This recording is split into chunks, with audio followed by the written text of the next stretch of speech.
नमस्कार। कार्यक्रम कला संगम के साथ मैं प्रतिमा शर्मा आप सभी दर्शकों का स्वागत करती हूँ, अभिनंदन करती हूँ। भारतीय कला संस्कृति को सहेजता है कार्यक्रम कला संगम। आज हम देशज कला छऊ नृत्य की तमाम कलात्मक पहलुओं से आपको रूबरू कराएंगे। जी हाँ, छऊ नृत्य भारतीय कला संस्कृति का अनमोल खजाना है, ये कहना अतिशयोक्ति न होगा। सन 2010 में यूनेस्को ने अपनी विरासत की लिस्ट में इसको शामिल किया है, जो कि हम सब के लिए बेहद गर्व की बात है। आज हम आपकी मुलाकात करवा रहे हैं छऊ नृत्य गुरु पद्मश्री डॉक्टर शशिधर जी से। जी हाँ, आइए छऊ नृत्य की तमाम कलात्मक पहलुओं पर नज़र डालते हुए एक नज़र डालते हैं डॉक्टर शशिधर जी की कलामयी यात्रा पर। छऊ नृत्य गुरु पद्मश्री डॉक्टर शशिधर आचार्य, जो पद चापों और नगाड़ों की थाप पर छऊ नृत्य के किरदार को जीवंत कर देते हैं। छऊ नृत्य चेहरे पर मुखौटा लगाकर किया जाने वाला एक ऐसा नृत्य है जो चेहरे से नहीं बल्कि सिर, गर्दन और शारीरिक भंगिमाओं से किया जाता है। नर्तक अपनी चाल, गति, झटकों और हस्तग्रीवा के कलात्मक प्रयोग से ऐसा भाव प्रकट करते हैं कि उसमें किरदार जी उठता है। सरायकेला छऊ नृत्य का उद्गम माना जाता है, जिसका विस्तार वेस्ट बंगाल से पुरलिया और उड़ीसा का मयूरभंज जैसी शैलियों में विकसित हुआ।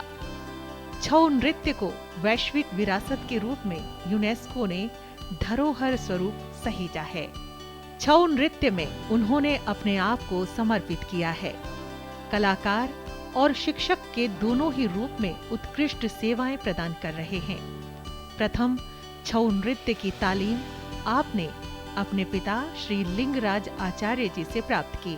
आप दिल्ली के राष्ट्रीय नाट्य विद्यालय और त्रिवेणी कला संगम में व्याख्याता के रूप में छात्रों को छऊ नृत्य की तालीम दे रहे हैं। छऊ नृत्य के क्षेत्र में आपके योगदान के लिए संगीत नाटक अकादमी पुरस्कारों के साथ तमाम सम्मानों से आपको अलंकृत किया गया है। कला के क्षेत्र में आपके अवदान को देखते हुए 2020 में भारत सरकार की तरफ से पद्मश्री सम्मान से सुशोभित किया गया है। कला संस्कृति में छऊ नृत्य गुरु श्री डॉक्टर शशिधर आचार्य का नाम गर्व से लिया जाता है। नमस्कार। कार्यक्रम कला संगम में मैं प्रतिमा शर्मा आप सभी दर्शकों का स्वागत करती हूँ, अभिनंदन करती हूँ। ख्वाबों ख्यालों की दुनिया हसीन तो हो सकती है, मगर जिंदगी वही है जो हकीकत से होकर गुजरती है। आज हमारे साथ एक ऐसा किरदार है जिन्होंने मिट्टी की खुशबू में तमाम रंगों को भरा है, जिया है। जी हाँ, छऊ नृत्य को विस्तार दिया है। वो छठी पीढ़ी के कलाकार हैं छऊ नृत्य में। हमारे साथ हैं छऊ नृत्य गुरु पद्मश्री डॉक्टर शशिधर आचार्य जी। आइए उनसे रूबरू होकर बातचीत करते हैं। शशि जी, आपका बहुत बहुत स्वागत है कार्यक्रम कला संगम में। जैसा कि छऊ नृत्य की हम बात कर रहे हैं, छऊ नृत्य की उत्पत्ति कैसे हुई और आप इस विधा से कैसे जुड़े? सबसे पहले तो मैं बताना चाहता हूँ कि ये कला की जो परंपरा है, मैं एक परंपरागत कलाकार हूँ। कलाकार धीरे धीरे जाके टीचर बनता है, फिर जाके कहीं गुरु बनता है। जिस तरह से बोला गया है कि हर भारत में जितनी प्रकार के नृत्य हैं, हर नृत्य की सृष्टि और विकास किसी ना किसी खास जगह से, किसी ना किसी व्यक्ति समूह से और किसी ना किसी मकसद से हुई है। बिना मकसद का कोई काम नहीं हुआ है, बिना कारण का कोई चीज़ होता ही नहीं है। तो मुझे ऐसा लगता है कि कुछ आर्ट फॉर्म हमारे मंदिरों में पले, कुछ आर्ट फॉर्म राजा के दरबार में पले और कुछ आर्ट फॉर्म आम जिंदगी के साथ जुड़ी हुई चले। हमारी जो परंपरा है, ये जो छऊ की परंपरा है, ये परंपरा इंसान की जिंदगी के साथ जुड़ी हुई है। हम चाह के भी इसको छोड़ नहीं पाते हैं। एक तो ट्रेडिशनल, ऊपर से इसकी एक जिम्मेदारी है अपने ऊपर, उसे हमें निभाने के लिए अपनी जिंदगी में छऊ को रखना पड़ा। मैं इस कला का 5वीं पीढ़ी का हूँ और मेरा बेटा 6th जनरेशन का है। एक ही बेटा है मेरा और हम 4 भाई हैं। चारों भाई छऊ करते हैं। दूसरा, क्योंकि पिताजी से मिला है हमको खानदानी, और दूसरा है कि इस कला को अगर आप गौर से देखें, एक ऐसी कला है जिस कला के साथ हमारी पूरी ज़िंदगी लगी हुई है, ज़िंदगी के साथ अटैच है। और इस कला को हम ऐसे भी छोड़ नहीं सकते हैं, क्योंकि एक तो परंपरा है और दूसरा ये ज़िंदगी में जुड़ गई है। और एक आदत पड़ने के बाद फिर छोड़ना मुश्किल हो जाता है, ये आदत पड़ी हुई है ज़िंदगी में। इसलिए मैं 24/7 जो है इसी के ऊपर काम करता हूँ, बच्चों को सिखाता हूँ, या मैं पूरे कार्यरत छाव के ऊपर ही रहता हूँ। धीरे धीरे कला, हर कला की विकास होती है। कला भी एक बच्चे की तरह है। एक परिवार में जन्म होता है बच्चा, उसको अच्छी तरह से पालते हैं, लोगों की स्नेह मिलती है, पब्लिक की स्नेह मिलती है। कला भी ठीक बच्चे की तरह है। तो इस छाव की उत्पत्ति जैसे कुछ नृत्य मंदिरों से हुआ, कुछ के राजा के दरबार में पले गए, कुछ फेस्टिवल्स में होते हैं हमारा। ये नृत्य की सृष्टि एक अनोखा है, क्योंकि ये राजा के छावनी से हुआ है, इसलिए छाव नृत्य कहा जाता है। और जो मुखौटा हम धारण करते हैं उसे भी हम ओडिया शब्द में छाव कहते हैं। अब मैं थोड़ा पीछे जाता हूं कि छाव को मैं 3 भागों में बांटता हूं, अखाड़ा, अखाड़ा से पहले और अखाड़ा के बाद। ये 3 भागों में बांटता हूं मैंने अपनी स्टडी के आधार पर। तो मुझे लगता है कि अखाड़ा से पहले जो था, इसकी सृष्टि 1205 एडी में 7 सारंडा हिल्स के बीच में पोड़ाहाट बोल के एक जगह था, जहाँ कोई डायनेस्टी नहीं था। पहली बार राजस्थान से लोग जाकर राजाओं का जाके वहाँ पे सिंहभूम डायनेस्टी बनाया। सिंहभूम डायनेस्टी जो पोड़ाहाट में बना, वो चला कुछ वर्षों तक, 100, 150, 200 साल तक चला। और फिर वहाँ से शिफ्ट हुआ हटगमरिया, और हटगमरिया से 16वीं सेंचुरी में सरायकला का डायनेस्टी बसा। तो राजाओं का क्रमानुगत पहले दर्प नारायण सिंहदेव थे जिन्होंने स्थापना किया, उसके बाद आए उदित नारायण सिंहदेव, उसके बाद आए आदित्य प्रताप सिंहदेव। तो ये जो राजाओं का, क्योंकि इन राजाओं का नाम, राजाएं अनेक गए अनेक आए, लेकिन इन राजाओं को इसलिए बोल रहा हूँ कि इन्होंने छाव को उठाया, इन्होंने छाव को जीवनदान दिया, इसलिए मैं इन राजाओं का नाम पकड़ता हूँ। ठीक है। तो सरायकला में जब 16वीं शताब्दी में उदित नारायण सिंहदेव थे, तो उन्होंने एक इस कला को ऊपर उठाने के लिए, आगे बढ़ाने के लिए एक फेस्टिवल की क्रिएट किया, चैत्र पर्व। हाँ, इट्स ए कंपोजिट कल्चर। और उन्होंने, आपको पता है हम हिंदू हैं, तो हम अगर देवताओं के पास थोड़ा पहुंच जाते हैं तो भयभीत होते हैं और उस चीज़ को बचाने की कोशिश करते हैं। तो इन्होंने उसको जोड़ दिया आध्यात्मिकता से। 4 दिन की फेस्टिवल होता है। पहले दिन जात्रा घाट, उसके बाद दिन, मतलब 4 युग को प्रेजेंट करता है, सत्य, द्वापर, त्रेता, कलयुग, चारों। पहले शिव जी का, उसके बाद हनुमान का, उसके बाद कृष्ण का, और उसके बाद काली का। ये 4 युगों को प्रेजेंट करता है। 4 दिन होल नाइट परफॉर्मेंस होता है छाऊ, होल नाइट, पूरी रात, बिल्कुल 6 o'clock too early morning 6 o'clock रात होती थी। अभी घट गई है, लेकिन पहले होती थी ये। तो धीरे धीरे क्या हुआ कि वो राजा 36 गढ़जात था हमारे आसपास, 36 गढ़ था, मतलब किंगडम। उन सब राजाओं को उन्होंने न्योता देते थे कि भाई तुम हमारे यहाँ चैत्र पर्व देखो। तो राजा आते थे और एक कंपटीशन भावना में डांस होती थी। अखाड़ा सिस्टम उन्होंने शुरू किया, 8 अखाड़ा बनाया, कंपटीशन होने लगा चैत्र पर्व में। मतलब इसी डेवलपमेंट के लिए उन्होंने बहुत काम किया उदित नारायण सिंहदेव ने।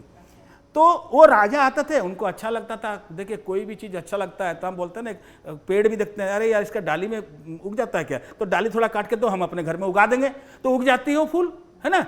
तो इसी तरह से छाऊ को इन्होंने एक एक गुरु, एक ये वो गुरु, ये वो गुरु लेके चले और अपने किंगडम में स्थापना करा। 36 गढ़जात में छाऊ था, आज केवल 3 जगह सिमट के रह गई। इसीलिए सिंहभूम डायनेस्टी को छाऊ की जननी कहा जाता है, सरायकेला छाऊ का जननी कहा जाता है। और शशि जी, कई बार मैंने सुना है कि इसको छावनी से जोड़ा जाता है, छाया से जोड़ा जाता है। आपने कहा कि राजा की छाया से जोड़ा जाता है, कि भाई राजा की छाया से छऊ नृत्य का नाम पड़ा। नहीं, तो ये सही छावनी है? से, छावनी से पड़ा, राजा की छावनी से पड़ा। जी जी। क्योंकि देखिए अब एक चीज उत्पत्ति होती है, उसका बहुत सारे परिभाषाएं निकलती ना। तो मैं आपको ये बताना चाहता हूँ कि छावनी से छाऊ हुआ, और छाया जो आप बात कर रहे हैं ना, वो है प्रतिबिंब। अगर आप एक पेंटर के पास भी जाएंगे तो कहें कि यार एक कृष्ण का तुम पेंटिंग बनाओ, तो उसके दिमाग में क्या आएगा? पहले इमेज। जो इमेज है वो हमारा मास्क है, वो मुखौटा है। ये जो मुखौटा है ये इमेज है, और उस इमेज को देखकर मास्क मेकर अपना स्थापना करता है और फिर कैरेक्टर को देखते हुए करता है, फिर परिस्थिति को देखते हुए। ये मास्क भी एक तरह से नहीं बनती, अलग ढंग से बनती है। वही मैं पूछना चाह रही थी कि सरायकेला जो झारखंड से शुरुआत इसकी उत्पत्ति आपने बताई, तो और फिर इसका विकास धीरे धीरे होता हुआ उड़ीसा पहुंच गया, वहीं वेस्ट बंगाल पहुंचा, ये कैसे संभव हुआ? ये जो पूरा एरिया आप छाऊ की देख रहे हैं ना, चाहे वो बंगाल में देख रहे हैं, चाहे वो मयूरभंज में देख रहे हैं, चाहे सरायकेला में, ये सब ओड्रो देश में था, ओडिया था, ये उड़ीसा का जगह था। 47 आज़ादी के बाद इसको काट दिया, तब 3 छऊ बना, ऐसे नहीं बनी है। छऊ तो एक ही है। ये जो 3 छऊ आप देख रहे हैं ना, इस स्टेजेज ऑफ छऊ है। पहले एक्रोबेटिक था तो पुरुलिया में है, उससे फोक में आया तो मयूरभंज में आया, उससे क्लासिकल की ओर आगे बढ़ा तो सरायकेला में आया। तो ये जननी जो है वो अपने आप को डेवलप करते हुए इन कलाओं को विकसित किया। सरायकेला डेवलप होकर कहाँ पहुँच गया, मयूरभंज अभी भी अपना फोक उस इनपुट में है। क्योंकि आपको पता है कि जब हम डांस की बात करते हैं तो लोक धर्मी और नाट्य धर्मी दोनों का बात करते हैं। तो लोक धर्मी का 50% और नाट्य धर्मी का 50% दोनों मिलकर छऊ नृत्य है। शशि जी, छऊ नृत्य में क्या विषय वस्तु होती है? किन किन चीज़ों को इसमें, किन कहानियाँ, किस्से, पौराणिक कथाएं जो हैं, इनमें क्या क्या शामिल किया जाता है? पहले देखिए, जब अखाड़ा सिस्टम आया, अखाड़ा सिस्टम से पहले छऊ में केवल एनिमल, बर्ड्स और बीस्ट, इनकी मूवमेंट होती थी। यही कैरेक्टर होता था। बाघ ताड़ बोलते थे, सिंह ताड़ बोलते थे, बांदर ताड़ बोलते थे, है ना, ये तो होता था। और दूसरी बात क्या है कि चूंकि वो जंगल के एरिया में इस कला की डेवलप हुई है, तो योद्धाओं ने एनिमल्स, बर्ड्स, बीस्ट की मूवमेंट को इमिटेट कर कर अपने शरीर में व्याघ्र गति, जो शास्त्र लिखती है नाट्य शास्त्र में व्याघ्र गति, वो अपने शरीर से कैसे दिखाया जाता है, चेहरे से नहीं, शरीर से। क्योंकि छऊ बेस्ड ऑन अंगिका अभिनय, टोटली अंगों से, ठीक है। दूसरा चीज क्या है कि जो आपने जो बात बोला कि ये जो पुरुलिया का जो स्टाइल आप देखिएगा उसमें एक्रोबेटिक पूरा है, क्योंकि डांस पहले एक्रोबेटिक था और उन्होंने उसी में अपनी रामायण, महाभारत, पौराणिक कथाओं को करने लगे। मयूरभंज में भी यही था, सरायकेला में भी यही था। लेकिन समय से अनुसार जब ये सेकंड फेज में आया अखाड़ा सिस्टम में, तब आया कैरेक्टर, नारद, कृष्ण, राम, कोई स्टोरी नहीं, केवल उनका प्योर, इसको बोलते हैं प्योर नृत्य, है ना। भाव पोषण जहाँ से आया वो है आपको 19वीं शताब्दी, 19th सेंचुरी में। देखिए, मैं आपको एक उदाहरण देता हूँ। माइथोलॉजी हो गया, फिर एनिमल्स हो गया, फिर माइथोलॉजी कैरेक्टर आ गया, फिर कैरेक्टर आया, फिर भाव पोषण आया, तो स्टोरी आया, स्टोरी टेलिंग आया। लेकिन सरायकेला में क्योंकि राजा बहुत समृद्ध था, बहुत ब्रेनी था, और राजा के ब्रदर बहुत बुद्धिमान थे, उन्होंने कलकत्ता से बड़े बड़े म्यूजिशियन, बनारस से बड़े मियाँ छोटे मियाँ सहनाई वादक, मतलब पहले मोहरी बजता था, सहनाई, सुरीला। देखिए, समय के हिसाब से कला चीज़ों को ग्रेब करती है और अपनी डेवलपमेंट ढूंढती है। जिस तरह से एक बच्चा स्कूल जाती है, स्कूल से हाई स्कूल जाता है, हाई स्कूल से कॉलेज जाता है, कॉलेज से पीएचडी कर निकलता है, फिर नौकरी में, सब अलग अलग एक्सपीरियंस है। इसी तरह से कला भी ऐसे ही बच्चे की तरह, मैं कला को हमेशा बच्चे की तरह सोचता हूँ, क्योंकि कला जब तक आप बच्चे की तरह मानकर अपने शरीर में टच करके रखेंगे, माँ या बाप जो होता है कैसे रखता है, तब तक कला आपका रहेगा। अगर इससे थोड़ा दूर कर दिए तो कला आपसे दूर चली जाएगी, पास नहीं रहेगी। बहुत ही खूबसूरत आपने बात कही है ये, और आपने इसको जिया है, आपकी ज़िंदगी पूरी समर्पित की है आपने। तो मयूरभंज में मुखौटे का प्रयोग नहीं होता, 19th सेंचुरी में हटा दिया। मैंने एक इंटेंजिबल हेरिटेज, कल्चर हेरिटेज के बारे ऊपर में एक फिल्म बनाई थी 10 मिनट का, जो हमने यूनेस्को में भेजा था, संगीत नाटक अकादमी का, नई दिल्ली का। उसमें मैं प्रार्थी था गवर्नमेंट की ओर से, इसको इंटेंजिबल हेरिटेज बनाया जाए, क्योंकि कलाकार जो स्टेक होल्डर है वही अप्लाई कर सकता है, सरकार नहीं कर सकती है। स्टेक होल्डर करता है सरकार के बिहाफ पर। मैंने किया था, तो मुझे याद है अभी भी कि उस फिल्म में मैंने एक मयूरभंज का शॉट डाला जहां मास्क का यूटिलाइज है। अच्छा, है उसमें तीनों छव में मास्क यूटिलाइज करते थे। मयूरभंज ने 19th सेंचुरी में जो लास्ट राजा था उन्होंने हटा दिया, और पहला परफॉर्मेंस उन्होंने खुला चला। आप अभी भी देखिए मयूरभंज छव का, आप अगर देखेंगे तो आपको लगेगा कि वो बेसिकली शारीरिक है, इसमें कम है, क्योंकि हम हर चीज़ मूवमेंट से करते हैं, हर आंगिक अभिनय से, तो चेहरा साइलेंट हो जाता है। इसलिए देखिए, जितने भी डांस फॉर्म है हमारा, जब प्योर डांस करते हैं तो अभिनय नहीं होता है, जब अभिनय होता है तो प्योर डांस नहीं होता है।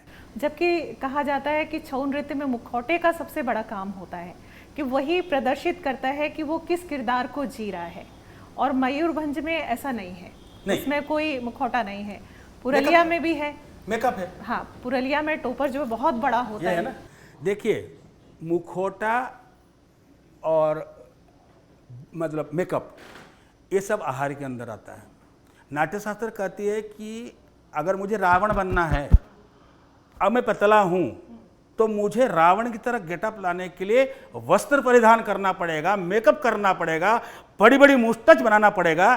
तो मुखौटे में भी यही चीज़ है, जो मेकअप आप करते हैं सेम यही है। हाँ, एक चीज़ है कि मुखौटे से आंख को चलाकर, लिप्स को चलाकर, चिक्स को चलाकर आप भावभंगिमा कर लेते हैं, इस पे एक स्थायी भाव होता है। लेकिन थ्रू ग्रीवा भेदा, गर्दन के थ्रू से हम आपको सारा चीज दिखाते हैं। देखिए मैं आपको, ये रात्रि का मास्क है, इसकी आंख नीचे की तरफ है, ठीक है।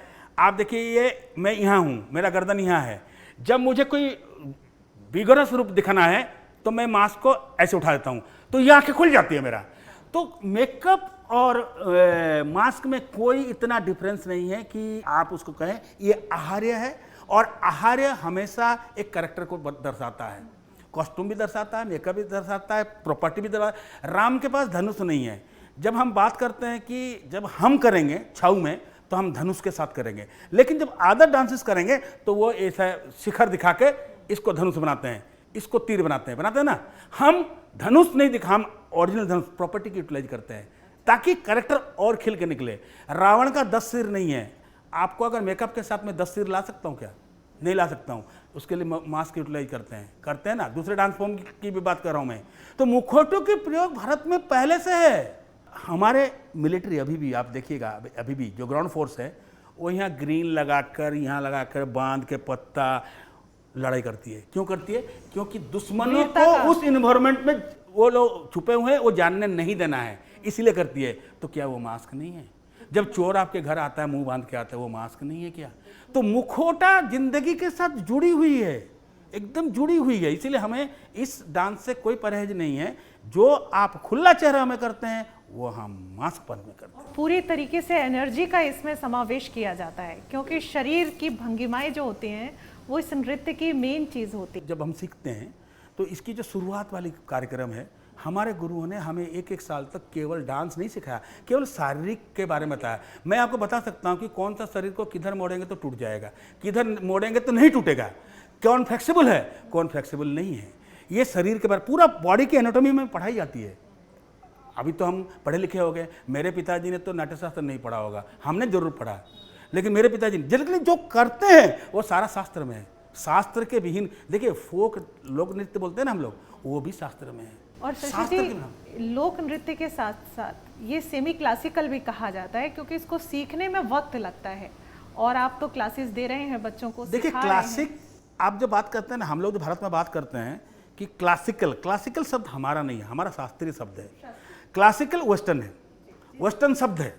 इस शब्द को हमारे भारत में लाया गया है ना। मैं भी बाहर विदेश जाता हूँ, देखता हूँ, क्लासिकल उनकी चीजें हैं, क्लासिकल बैले है ना। क्लासिकल नृत्य नहीं है, ये शास्त्रीय नृत्य है। और दूसरी चीज क्या है कि जो भी नृत्य है भारत में, आप मुझे बताइए, जो 1205 में शुरू हुई है वो डांस फॉर्म अभी तक जीवित होकर आया है और अभी तक हो रहा है। इससे बड़ा और क्लासिसिटी क्या है? तो गुरुजी, एक चीज मुझे और पूछना है कि इसमें संगीत का बड़ा महत्व होता है। जो पद चाप है, ढोलक नगाड़ों की आवाज है, उसका बड़ा महत्व होता है संगीत का इसमें। मैं संगीत के बारे में आपको बताता हूँ कि ये जो 3 फेज बताया, अखाड़ा से पहले, अखाड़ा और अखाड़ा के बाद, ये 3 फेज में 3 तरह की संगीतें हमारे यहाँ चला। क्योंकि डेवलपमेंट होती है ना, तो अपडेट होना पड़ता है, मोबाइल अपडेट होता है, सब चीज़ अपडेट, कंप्यूटर अपडेट होता है, तो डांस भी तो अपडेट होगा ना। तो पहले जो होता था वो हमारे उस एरिया में जो गाने थे, लोकल एरिया, जैसे झूमूर है, कीर्तन है ना, जैसे सुख बोले आमार कृष्ण कदम तलाय थाना, ये कहाँ कीर्तन का है। झुमरी, मन भांगे भांगे कांसा टूटिलो चात की आशा है, ये झुमरी हो गया। सेकंड फेज में आ जाता है उड़िया, जैसे कोदम्ब मूले बंसी बाजिला रे संगत डा डा रा डा रा डा डा डा डा रा दारा डाडा कोदम्ब मूले बंसी। क्योंकि हमारे में गाना नहीं होता है, शहनाई, फ्लूट, ढोल, नगाड़ा, बहुत सारे इंस्ट्रूमेंट हैं, तो ट्यून बजती है, हम कोई गाने के ऊपर एक्ट नहीं करते हैं। दूसरा इसी में फूलर कढ़ी रे गढ़ी थीली माला प्रिया गोले देवी बोली। सेकंड पेज, थर्ड पेज हिंदुस्तानी। रे ना ना दाना रे ना ना ना दाना ना रे ना ता ना ना रे ना। रिदम देखिए, धो ते टे धूमा ते टे ते, क्लासिकल रिदम ते टे तागी ते टे धूमा ते टे ता रे ता टिन। क्योंकि शब्द वही है, धा है, लेकिन नगाड़ा का धा अलग है, ढोल का धा अलग है, शब्द वही है। गुरुजी, ये छऊ नृत्य की जो 3 शैलियाँ अलग अलग हैं, जैसे हम मयूरभंज की बात करते हैं, पुरुलिया की बात करते हैं या सरायकेला की, तो तीनों के अंतर क्या हैं और इसमें किस तरीके की भाव भंगिमाएँ होती हैं, क्या थोड़ा सा हमें बताएंगे आप? शुरुआत तो सरायकेला से हुआ जी। और ये 2 जगह में गया, इतने जगह में गया, लेकिन ये 2 जगह में बचा। अब इसकी अंतर कितना है मैं आपको समझाता हूँ कि सरायकेला की जो छाऊ की टेक्निक है, जो शिक्षा पद्धति है, उसे कहते हैं फरी खंडा। फरी मीन्स शिल्ड, खंडा मीन्स मतलब तलवार, फरी खंडा, ठीक है। अब उसमें जो मूवमेंट्स है या रुकमार में है, उसी चीज़ को मयूरभंज में कहते हैं रुकमार, रोको और मारो ना, चीज़ें वही है, फर्क मैं बता रहा हूँ। पुरुलिया में जाएंगे तो बोलेंगे युद्ध विद्या, लड़ाई, तो तीनों में अंतर क्या हुआ? कोई अंतर नहीं हुआ, वीरता से नाम हो गया। अब है इंसान के पास 2 ही टांग हैं, अब दोनों टांग में से ही मूवमेंट निकलती है जब हम वेट शिफ्ट करते हैं, तीसरा तो है नहीं कुछ। अब वही इसीलिए इन्होंने क्या किया कि हमारा जो सबसे पहला है उसको कहते हैं धरान, उसमें इस तरह से पैर होता है, ठीक है। बीच में जब हम बैठते हैं तो सरायकेला छऊ सेंटर में, पीछे के उसमें जब वेट डालते हैं तो मयूरभंज छऊ, और आगे में जब वेट डालते हैं घुटना नहीं बंद करके तो पुरुलिया छऊ। टेक्निकली ये है, ठीक है। डांस कोरियोग्राफी में अलग है। में एक चीज़ और मैंने देखा, जो मुखौटे हैं इसका तो महत्व है ही, कहीं ना कहीं ये नृत्य पर्यावरण को भी प्रतिबिंबित करता है। देखिए, हम ऐसा कोई चीज़ यूटिलाइज नहीं करते हैं जो पर्यावरण से विरुद्ध हो। हमने जितने प्रॉपर्टी है सब लकड़ी की हैं और नष्ट होने वाला चीज़ है। मास्क भी नष्ट हो जाता है, मिट्टी का है ना, पेपर का, जो नष्ट होने वाला इसको। दूसरी चीज़ क्या है कि जहाँ छाऊ होता है ना, क्योंकि उसकी हम ज़मीन पे करते हैं। प्रोसिनियम थिएटर तो बहुत बाद में आए, और हमें भी इस प्रोसिनियम थिएटर में हमारा जो इंस्ट्रूमेंट है वो लाउड हो जाता है, उसको भी हमको कंट्रोल में बजाना पड़ता है, क्योंकि ये ओपन एयर डांस है। पहले हर डांस ओपन एयर में होता था, मंदिर के प्रांगण में, नहीं तो बाहर में, तो ये भी ऐसे ही था, ठीक है। तो अभी क्या है कि जो बाहर में हम बजाते थे, जोर जोर बजाने के बाद भी पोल्यूशन नहीं होता था, साउंड का पोल्यूशन नहीं होता था, फैल जाता था ना। अब इंडोर में आने से सोल्यूशन आ गया है ना, तो ये सारी चीज़ें हानिकारक नहीं है इंसान की हर जिंदगी। आपको पता है कि भारतवर्ष एक ऐसा जगह है जहाँ जन्म से लेकर मृत्यु तक संगीत और रिदम है। हमारे यहाँ जन्म होता है तो भी दादा दादी टीन को मारते हैं, दरवाजा को मारते हैं, वो रिदम तो है ना, भले ये ढोल नगाड़ा नहीं बजता है। शादी ब्याह जनेऊ है, मर जाता है, इवन मरने के बाद भी आपको पता है जब पति रहते हुए पत्नी मर जाती है तो पत्नी को अर्थी जो बनाई जाती है उसको बाकायदा सुहागन बनाकर और उसके सामने में ढोल बजा के जाया जाए। ये भी हमारा कल्चर का एक रूप है, बहुत सुंदर। तो वही मैं यही सोचता हूँ कि हमारे जिंदगी में जुड़ा हुआ है। और देखिए, जिंदगी में नहीं जुड़ने से भी आप कलाकार नहीं बन सकते हैं, आपको जिंदगी का एक पार्ट तो उसको बनाना पड़ेगा। गुरुजी, छऊ नृत्य हमारी देशज कला है और कला संस्कृति का एक बहुत ही खूबसूरत रंग है ये। आप क्या संदेश देना चाहेंगे उन लोगों के लिए, उन विद्यार्थियों के लिए जो इस विधा से जुड़े हुए हैं या जुड़ना चाहते हैं? देखिए, जो भी स्टूडेंट हैं, जो भी इस विधा को सीख रहे हैं, सबसे पहला काम है कि आपको धैर्य रखना पड़ेगा। कला 2 दिन के काम नहीं है। कला आप करते जाइए, धीरे धीरे धीरे धीरे कला आपको आपके अंदर में घुसती जाएगी और आप एक दिन ना एक दिन हम जहाँ पहुँचे हैं आप भी पहुँचेंगे। कला कभी मरेगी नहीं। लोग पूछते हैं ना क्वेश्चन कि कला मर जाएगी, नहीं मरेगी, कला रुक जाएगी, फिर कोई ना कोई आएगा फिर उठाएगा। ऐसे हर व्यक्ति 100 साल में एक व्यक्ति आता है जो कला को थोड़ा ऊंचाई देता है, और फिर हम तो कंधे में देने वाले हम लोग है ही हैं साथ में। बहुत खूबसूरत, और इसके लिए आपका मैं हृदय से आपका आभार करते हुए ये कहूँगी कि ये कला हमारी दिन दूनी रात चौगनी फले फूले जन जन तक पहुँचे। बिल्कुल, बहुत बहुत धन्यवाद। Thank you. कोई भी कलाकार जब कला से जुड़ता है तो एक लंबी यात्रा को तय करता है। पद्मश्री डॉक्टर शशिधर आचार्य जी ने भी इस लंबी यात्रा को जिया है, इस कला को जिया है, छऊ नृत्य को एक लंबा विस्तार दिया है। हमने उनके शिष्यों द्वारा बहुत सी प्रतिक्रियाएं जानी, उनके बारे में राय जानी। आइए आपसे रूबरू कराते हैं। 1-1.5 साल से छाव सीख रहा हूँ गुरु शशिधर आचार्य जी से। अभी उन्हें पद्मश्री से सम्मानित किया गया है, और मतलब उनका क्रेज़ बहुत है, मतलब छाव सिखाने में वो मतलब अपनी जान झोंक देते हैं। तो हम लोग बहुत खुश हैं कि उनसे छाव सीख पा रहे हैं, और हम इस कला को आगे लेकर जाना चाहते हैं। मैं गुरु शशिधर आचार्य से 1 साल से छाव सीख रहा हूँ, और उनके साथ काम करने का एक अलग एहसास है, मज़ा आता है। गुरु जी की सबसे ख़ास बात यह है कि मतलब वो जो हमें सिखाते हैं पहले वो खुद करके भी दिखाते हैं, और वो ये नहीं कि आप कर रहे हैं और गलत भी कर रहे हैं तो भी आगे को कैरी ऑन कर रहे हैं, ये नहीं। वो चाहे एक दिन में एक मूवमेंट कराएं, लेकिन उसको बहुत क्लियरिटी के साथ कराते हैं। शशिधर आचार्य जी से मैं लगभग 2003 से जुड़ा हुआ हूँ, और अब मैं आजकल मुंबई रहता हूँ, अभी आया हुआ हूँ, लेकिन जब भी मैं दिल्ली आता हूँ तो ये छाव क्लास ज़रूर करता हूँ। सुंदर पदचाप और नगाड़ों की थाप इस नृत्य को और भी खूबसूरत बना देते हैं, विशेष बना देते हैं। छऊ नृत्य हम सबकी साझी संस्कृति है, इसे सहेज कर रखना है, जन जन तक पहुंचाना है। भारतीय कला संस्कृति आत्मिक, मानसिक, सामाजिक एवं राष्ट्रीय सद्भावना का एक खूबसूरत पहलू है, जो धर्म, जाति और लिंग के भेदभाव से परे है।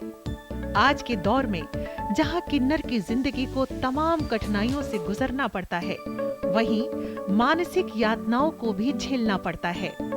इन विसंगतियों को दरकिनार कर एक किन्नर किरदार ऐसा भी है जो समाज, राष्ट्र और हम सब के लिए मिसाल है। वो है महामंडलेश्वर लक्ष्मी नारायण त्रिपाठी। ये फंक्शन जिसके बारे में जो कुछ भी मुझे बताया गया, जिन लोगों को सम्मानित किया जा रहा है वो रियली असामान्य लोग हैं, सामान्य नहीं है। उन लोगों ने बहुत अच्छा काम किया इस कोरोना टाइम्स में, पैंडेमिक में, जिनकी वजह से कईयों की जान बची, जिनकी वजह से हमारे देश का नाम ऊपर हुआ, और अभी भी वो बहुत अच्छा काम कर रहे हैं।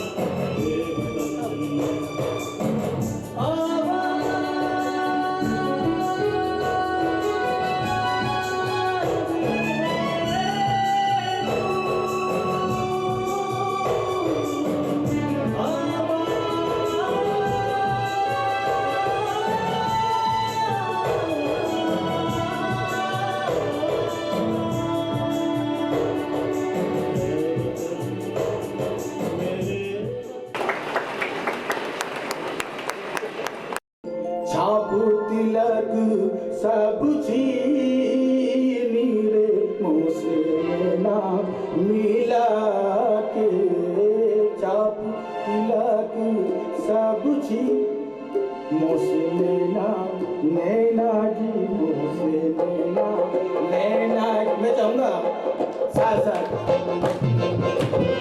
मुझसे नैना हो, मुझसे नैना, मुझसे नैना, मुझसे नैना, मुझसे नैना, मुझसे नैना मिला के,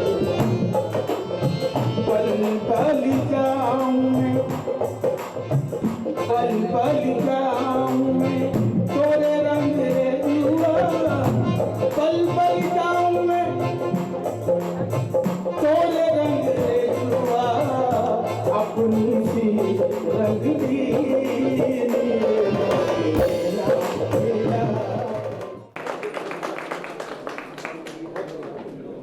जागृति महिला और बाल विकास समिति एंड किन्नर अखाड़ा हम एक नया प्लेटफॉर्म क्रिएट कर रहे हैं। और जब हम समाज में एकीकृत करने की बात करते हैं, जब समाज में मेन स्ट्रीमिंग की बात करते हैं, तो अलग अलग मंच तैयार करने की क्या ज़रूरत। तो जागृति महिला समिति और बाल विकास समिति हम सब एक साथ आके और किन्नर अखाड़ा साथ में आके एक सुंदर सा प्लेटफॉर्म तैयार कर रहे हैं, क्या तुम में है टैलेंट। और ये ज़रूरी है क्योंकि टैलेंट और कला और व्यासपीठ कभी किसी लैंगिकता की मोहताज नहीं होती। हर मनुष्य में अपनी कला होती है और वो कला को दिखाने का सबको हक होना चाहिए। अब ज़माना बदल रहा है कोरोना काल में, तो घरों तक पूरे मोबाइल में स्मार्टफोनों तक ये पूरा प्लेटफॉर्म पहुँचेगा। और of course we will create new talents in the country which our country will be also proud. Bharat की संस्कृति, गुरुकुल वाली परंपरा आज किन्नर अखाड़ा और जागृति महिला बाल विकास एवं बाल विकास समिति के साथ मिलकर एक प्रोग्राम हम लेके आ रहे हैं, क्या तुम में है टैलेंट। इस तुम में है टैलेंट का मेरा है गुरुकुल, और गुरु की परंपराओं को लेके दोबारा सनातन धर्म की वही सभ्यताएं और वही विचारधारा को लेके एक टैलेंट शो बनाया जा रहा है, जो हिंदुस्तान में पहली बार एक अनोखा शो होगा, जिसे आप लोगों के बीच में लाने का मुझे प्रेरणा मिली और कोशिश है कि आप लोग सब इसका मुझे सहयोग दें। जागृति महिला एवं बाल विकास समिति और किन्नर अखाड़ा के द्वारा एक नई युग की शुरुआत होने जा रही है, जिसका नाम है क्या तुम में है टैलेंट, जो आज इस कार्यक्रम में हम अनाउंस करने जा रहे हैं। इस नए युग की, जिसमें ना ही कास्ट सिस्टम है, ना ही कोई जेंडर सिस्टम है, ना ही कोई एज ग्रुप है। आप किसी भी एज के हों, किसी भी जेंडर से हों, किसी भी मज़हब से हों, आपका हम स्वागत करते हैं तहे दिल से, जिसका नाम है क्या तुम में है टैलेंट, जो कलयुग में सतयुग की स्थापना करेगा, जो एक नई युग की स्थापना करेगा। और इस युग में हर मज़हब, हर एज ग्रुप, हर जेंडर को हम स्वागत करते हैं। नमस्कार। जागृति बाल विकास समिति की तरफ से और किन्नर अखाड़ा की तरफ से एक नया शो आने वाला है, जिसका नाम है क्या तुम में है टैलेंट। जो शो की स्पेशलिटी यही है कि ये पहली बार किन्नर LGBT को सामने लाते हुए उनके टैलेंट और उनके जो उभरते कलाकार हैं सभी के लिए हैं, उसके लिए ये शो आने वाला है। और इसकी जल्दी ही एक वेबसाइट लॉन्च होने वाली है, आप सभी इसमें पार्टिसिपेट कर सकते हैं, जिसका नाम है www.kyatummehetalent.in।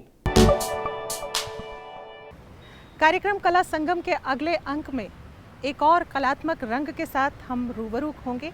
तब तक के लिए प्रतिमा शर्मा और कला संगम की पूरी टीम को दीजिए इजाज़त। नमस्कार।